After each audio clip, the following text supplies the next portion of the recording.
Imagine you're a general surveying a vast battlefield.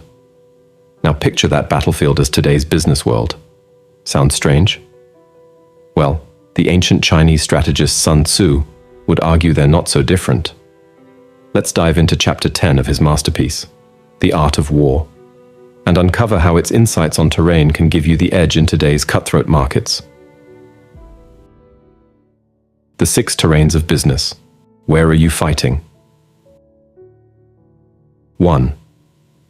Accessible ground. Sun Tzu says, ground which can be freely traversed by both sides is called accessible. In business, think of emerging technologies or untapped markets. Remember the early days of social media? Everyone from college students to giant corporations could jump in. The key here is speed. Be the first to establish a strong presence. Modern example: the current race in artificial intelligence. Companies like OpenAI, Google, and countless startups are all vying for position in this accessible new terrain. 2. Entangling ground. Sun Tzu warns, ground from which there is no easy return is called entangling.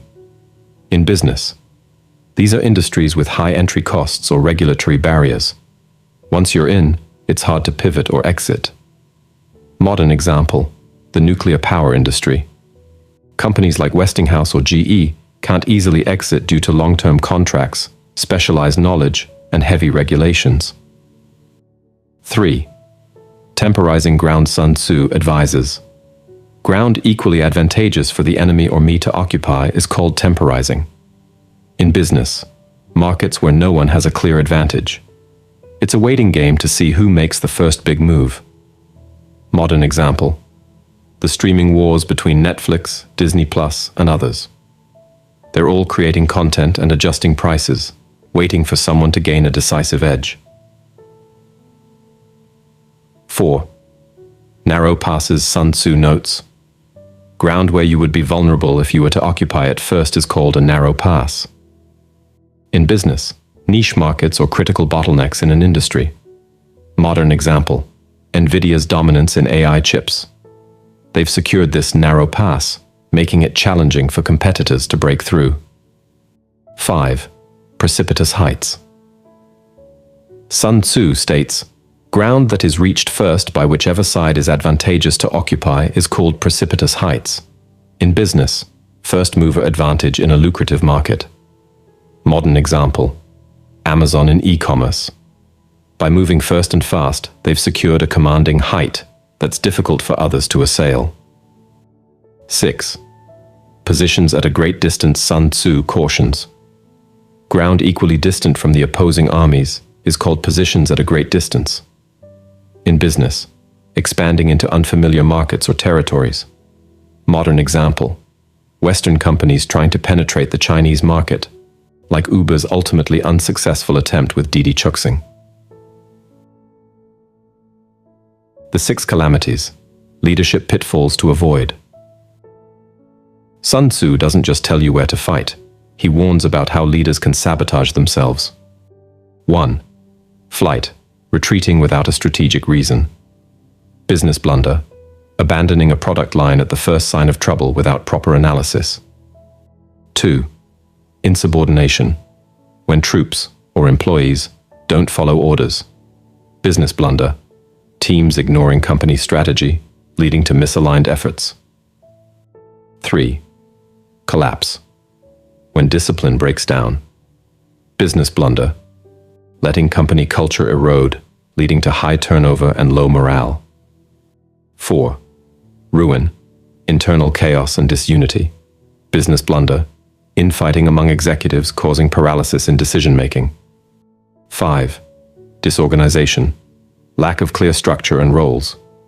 Business blunder, unclear reporting lines or job responsibilities, leading to inefficiency.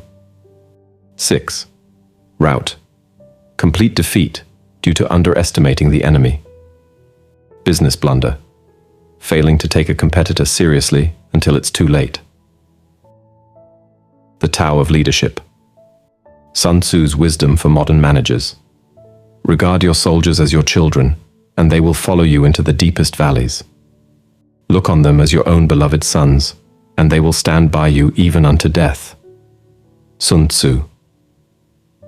In today's terms, create a work environment where employees feel valued and part of a larger mission. Companies like Patagonia have mastered this, fostering intense loyalty through shared values and purpose. However, Sun Tzu also warns, if you indulge them but are unable to make them labor, then they are like spoiled children. They are useless. The modern take. While ping pong tables and free snacks are nice, they don't replace clear expectations and accountability. Find the balance between nurturing your team and driving results. Putting Sun Tzu's wisdom into action. 1. Terrain analysis. Regularly assess your market position. Are you defending precipitous heights like Apple, or navigating narrow passes like a niche B2B software provider? 2. Competitive intelligence. Know your enemies as you know yourself. Set up systematic ways to gather and analyze data on your competitors. 3. Strategic flexibility. Be prepared to adapt your strategy based on the terrain. What works in accessible ground won't work in entangling ground. 4. Leadership development.